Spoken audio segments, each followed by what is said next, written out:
Today we'll get into part 2 of getting started with a sourdough starter. Thanks for joining me. I'm glad you're back. My reference materials helped me as I navigated through and had lots of questions, like I'm sure you do too. I was editing my last video when the 3 little pigs showed up in my front yard. They didn't bring the big bad wolf, but they did bring their big brother, a huge boar that's known in the neighborhood as a jailbreaker for this porky gang.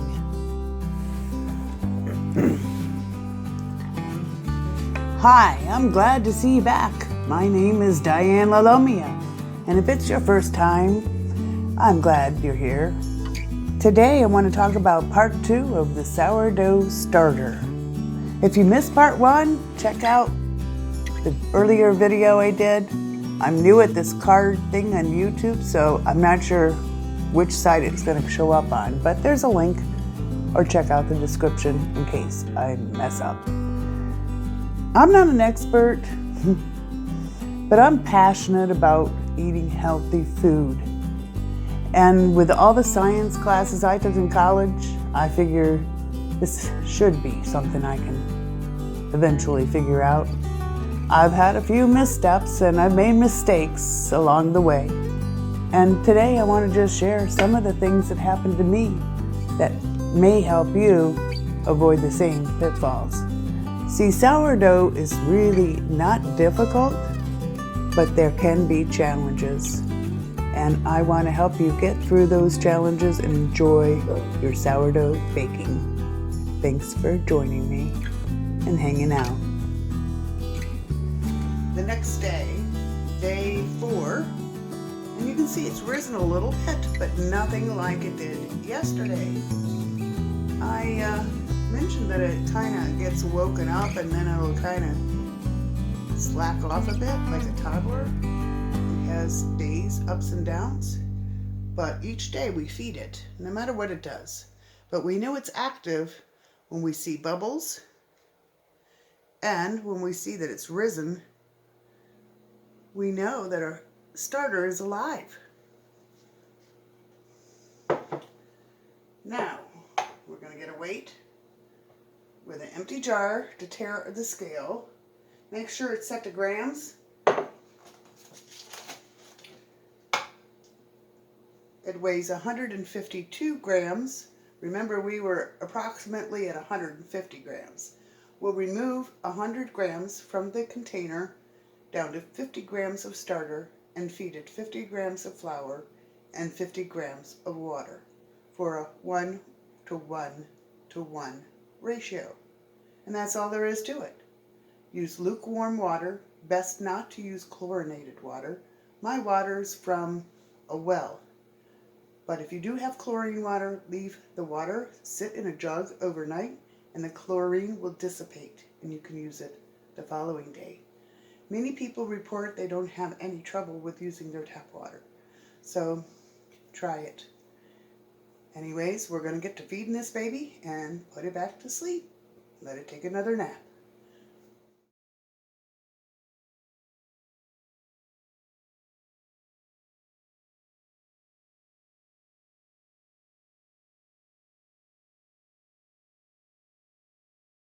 Stir. When you measure flour, how do you do it? A lot of different ways.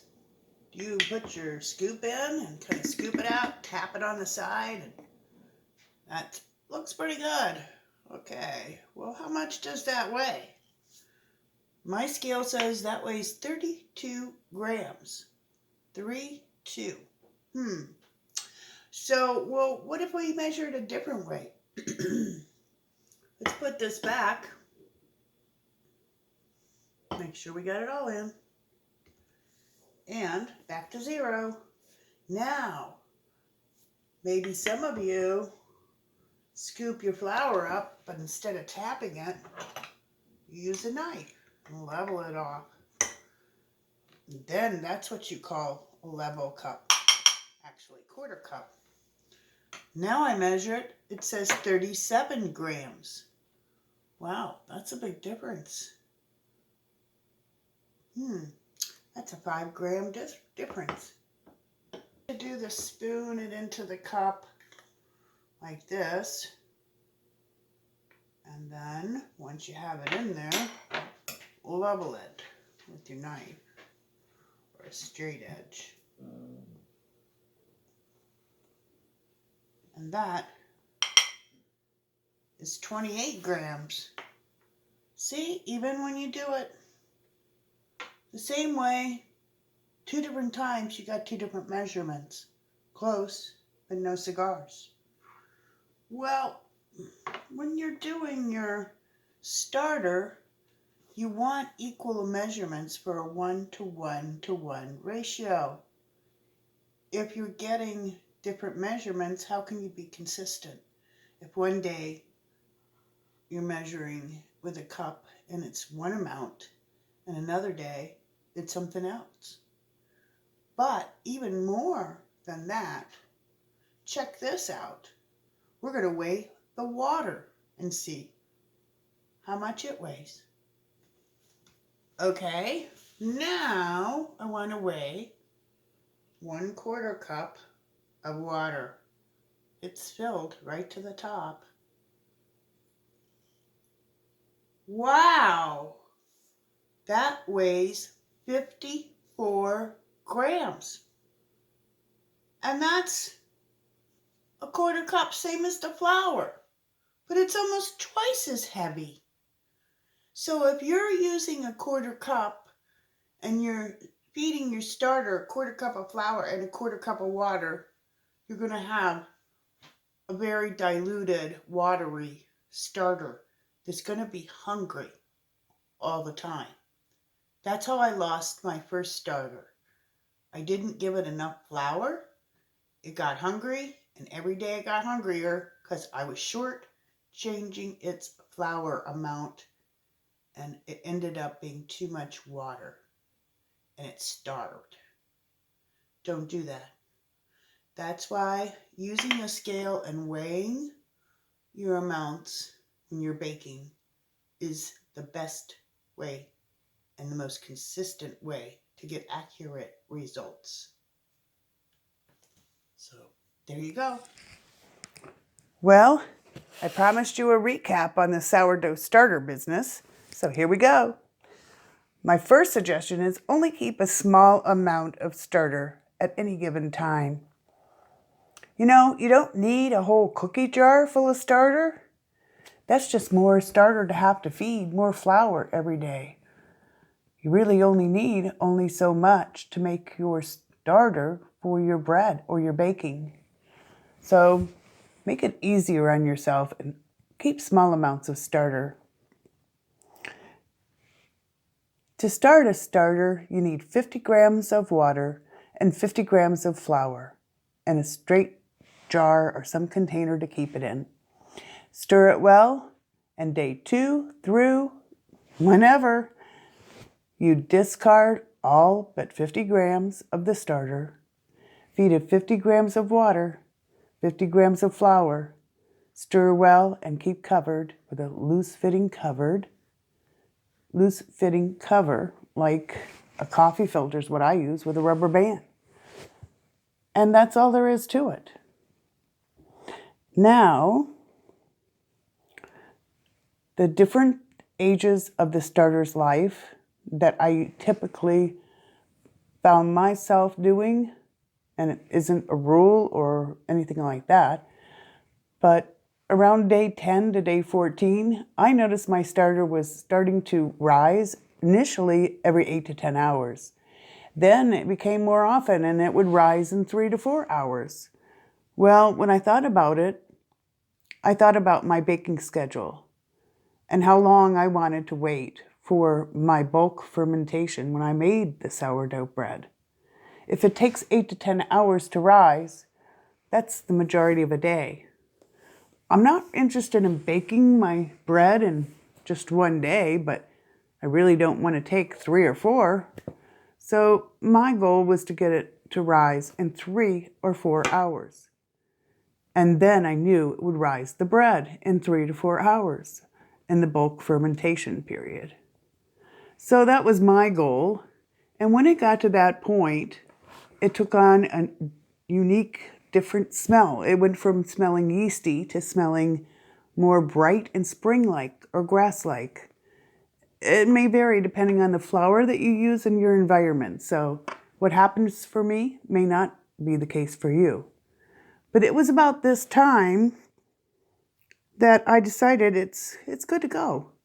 I can do something with it. So about day 14, yeah, I'd say about day 14 or so, when I had discard, I put it in a jar and put it in the refrigerator. And that became my discard jar, or my mother, as I call it, Mamma Mia. You see, you don't have to throw away the discard after about 10 to 14 days. But before that, I wouldn't recommend using it in your baking or anything else. Because initially, the flour and the water, for about the first week or so, it really has about as much taste as wallpaper paste. Yeah, it doesn't really appeal to me at all. It only takes on the flavor after it's developed the bacteria that makes the starter.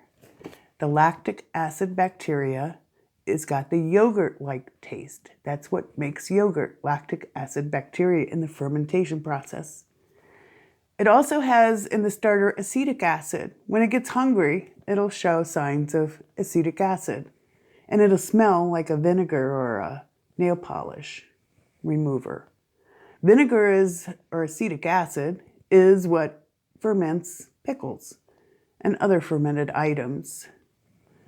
So it's a combination of these two bacteria that are in a balance. And once they achieve that balance, then it's safe to use in baking. At least that's my experience with my understanding of microbiology. So that's my recommendation. So after a while, you got this mother in the fridge and you're feeding it this discard every day. It starts adding up. Now what to do? Many of you ask, whoa, now I've got all this discard, what do I bake? Give me some recipes. Well, I got myself in that dilemma and I really didn't have time to bake like all that discard in something. So instead, I decided to dehydrate my starter. So I would have an insurance in case something happened, unforeseen of course, and I didn't have a starter, I would have a backup. Before I did that, I fed my starter and I made sure it was in a very active state. It was bubbly and active and would have been ready to bake with if I had chose. But instead, I spread it out real thin on parchment paper and let it dry. After a couple of days, it peeled off the parchment paper and I put it in a jar to save for that unforeseen day that I needed it. You can also freeze or refrigerate your starter after you've dehydrated it. It would last longer than just leaving it at room temperature, but either or of the different ways of saving it is fine. It's better than not having any. Well, after about 21 days to about a month or so, I definitely wanted to have some backup starter. So I dehydrated another batch. So I had 2 batches of backup. And it was a good way to use up the starter. And at about a month old, my mother jar in the fridge was getting a little crusty and she needed a clean jar.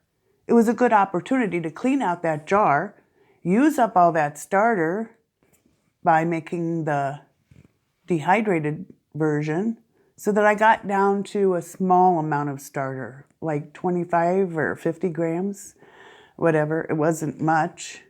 And I fed back that same amount of flour and water and put it back in the fridge in a clean jar. So that was kind of my maintenance schedule, but it doesn't have to be yours. It's just what worked for me. Now, talking about working for you and having sourdough bread not be a all-consuming, life-consuming change event is to figure out the schedule that works for you. And I'll be going over this in a later video. But for me, I figured out what my time frame was for baking, etc. But there are times when something happens and you don't expect it. I had that situation this week. My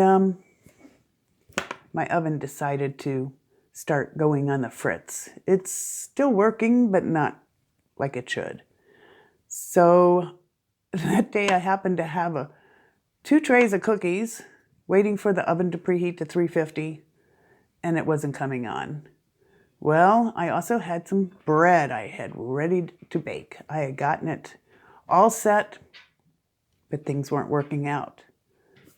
This is where a babysitter is handy for your sourdough. If you have to run an errand or your oven isn't working or whatever comes up, stick it in the fridge and just leave it in the fridge. It'll be fine for up to, I think, 72 hours you could leave it in there without too much problem. It gets more sour the longer it ferments in the fridge. And some people, that's something they like, a sour taste. But once you get back to normal and you're ready to bake, take it out of the fridge, let it come to room temperature, and pick up where you left off, more or less. So don't forget, you're not in chains with sourdough. You do have a lot of flexibility. So relax and enjoy. Well, there's some questions that have come up, and I was going to just go over what I was thinking of, what happened to me, or what I've learned from others. Is if you have a weak starter, let's say it's just not performing like you think it's supposed to. First of all, patience, because starters aren't all the same. Depending on your environment and what flours you're using, your optimum day of being ready might be different than mine. So patience and perspective of just understanding that helps. But in the event that your starter is weak, you can discard down to just 50 grams of starter and feed 50 grams of water and 50 grams of flour and build it back up. I like to think of it as like pruning in the garden. You've got some weak plants that have some dead branches. Are you going to leave those branches on that plant and let the plant suffer trying to feed and maintain that dead material? Or are you going to nip it in the bud, so to speak, and start giving it smaller plant to work with and allow it to build up and become healthier in the long run? So that's the way I look at the starter. If you need a little boost, bring it down, prune it.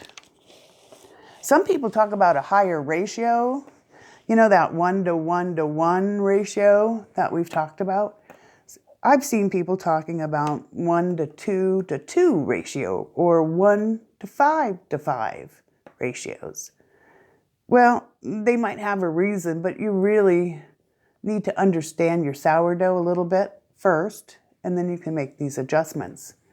The times that I've noticed that they've done an extra strength starter like that is either the timing, like I said, their sourdough time and their bake times, what's convenient for their schedule might be such that they need to feed it that kind of strength instead of the typical 1-to-1-to-1.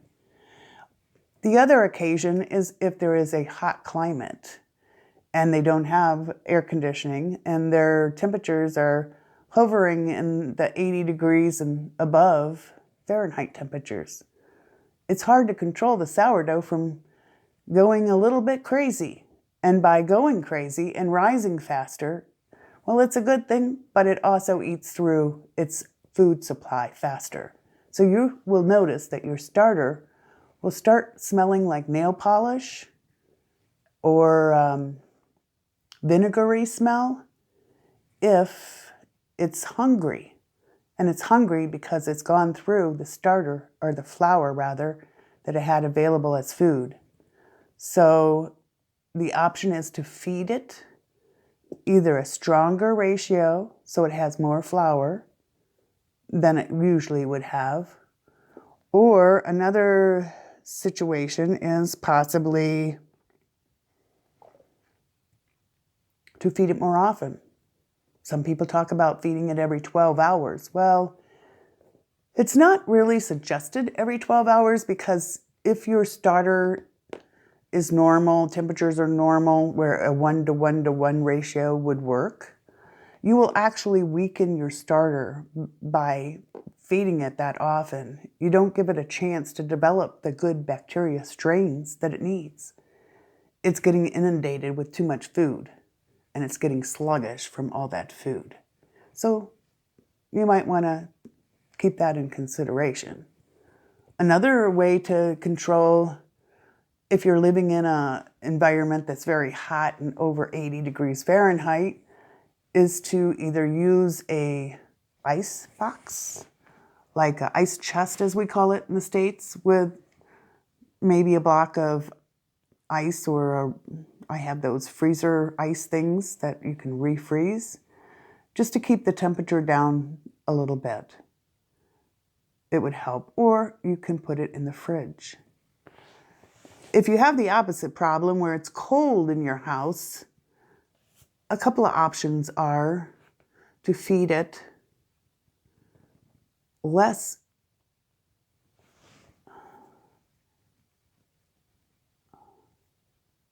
often, like 24 hours for sure.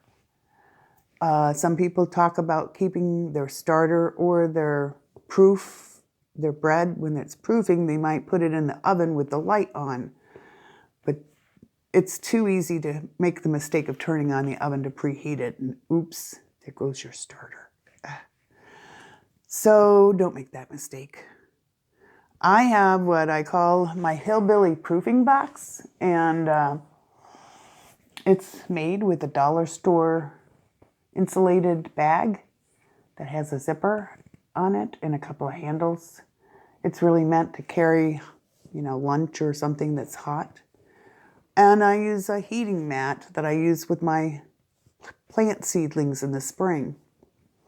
It keeps the mat about 10 degrees higher than the ambient temperature, supposedly. I do use a towel underneath between the mat and the bread or starter just to insulate a little bit so it's not right on the heat. But be careful. One night I thought, I'll proof my bread in 4 hours instead of 8 hours because I don't want to be cooking at midnight or baking my bread then. Well,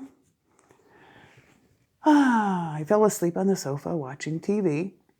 Instead of the bread going into the oven at 8 p.m., I woke up at 2 a.m.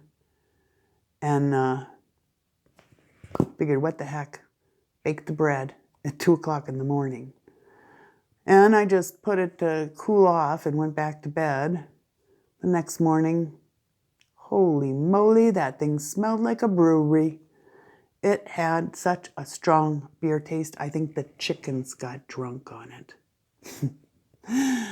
I sure didn't eat it. That was a big learning curve, but don't do it. Be careful with those proofing boxes. If you see a pink, orange, fuzzy growth, anything like that in your starter, be careful and be vigilant and discard that and start over. Pink or orange molds can make you ill. So if you see a fuzz growing like a mold and you're in doubt, throw it out. If you have different flours you want to bake with, you don't need to have a different starter for every different flour. After I got my starter about 14 days old, I started feeding it whatever flour I was grinding that day. Except the one exception was soft white wheat. It doesn't do as well feeding it just that. So it's always best to have some strong, high protein, usually a hard wheat, in the mix. Ancient wheats are fine. You can use those. But it gave me a chance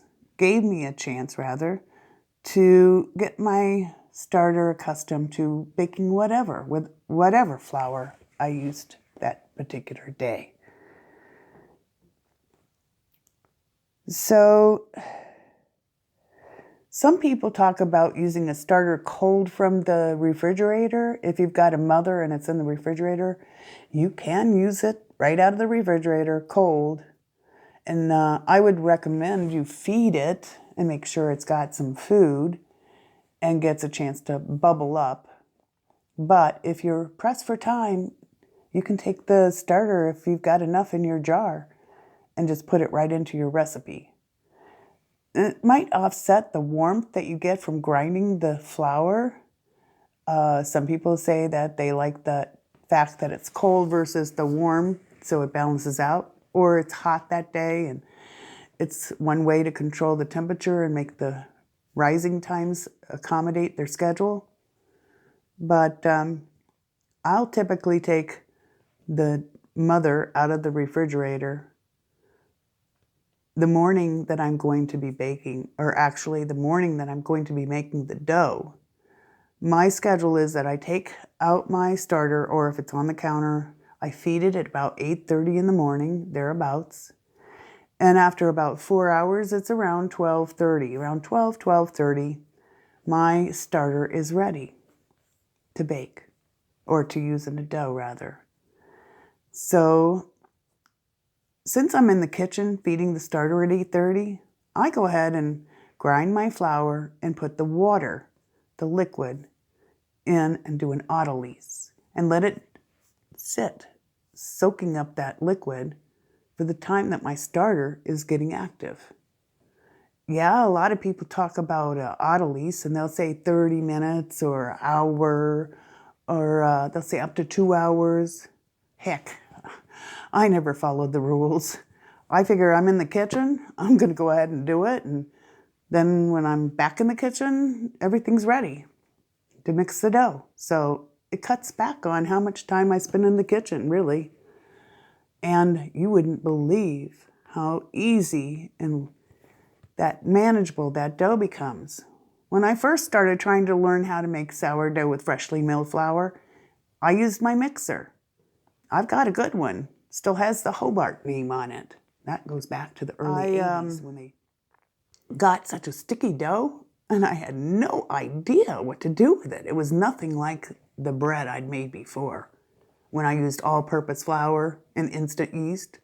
Or actually, even when I got into sourdough, I was in the 90s using sourdough, but still all-purpose flour. And it's a different animal. This is a whole new learning curve. Well, a lot of people say, when should I bake? When is my starter really ready? What's the optimum time? If my starter is peaked, am I too late? Do I have to start over? No. If your starter is peaking on its way up, it's like a bell curve, and then it goes down. If your starter is somewhere on that peak on either side of the mountain, so to speak, you should be good to go. I've seen people take it right out of the fridge and really not even feed it and let it get that way and still have successful results. But it all is a matter of perspective. If you want a really good rise on your bread, then your starter needs to be as active and bubbly to give it that rise power. You may not get quite the oven spring, using a cold or a starter that is sluggish or hasn't been fed lately. So that's the difference with the starters. They'll talk about active starter. That's one that's bubbly, ready to go, recently been fed within the last 3 to 4 hours. Then you've got ones that they'll talk about an unfed starter or discard, sluggish starter. Usually sluggish is like indicating that you're having some issues, but discard and unfed starter are predominantly the same thing. It's just a starter that has not been fed in the last 3 or 4 hours.